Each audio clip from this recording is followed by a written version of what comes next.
Պարոն Ղազարյան, այսօր նորից չարչրկվում էր ամենայն հայոց կաթողիկոսի հարցը, ԿՊ-ն իր դիրքորոշումը չի փոխել, գիտենք, որ դատական պրոցեսները արդեն սկսվել են, ճիշտ է, առաջին դատավորը ինքնաբացարկ հայտնեց, բայց արդեն նոր դատավոր են նշանակված,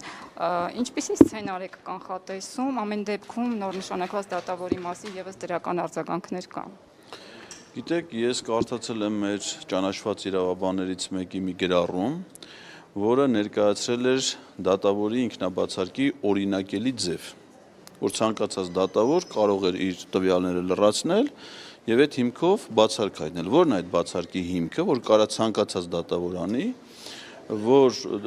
դատավորը տվյալ դեպքում Հայաստանյան Առաքելական Սուրբ Եկեղեցու զավակ է, մկրտություն հաստատած է, ինքը հայ քրիստոնյա է,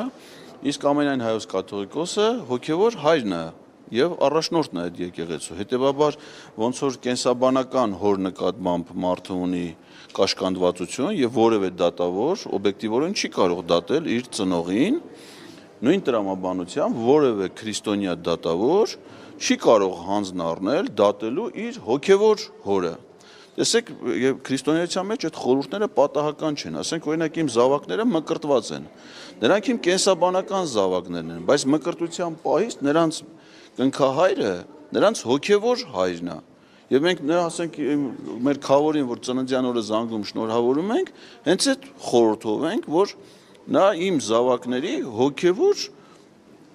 հայրն է, այդ ստանձնել է մկրտության պահով նրանց հոգևոր խնամքը։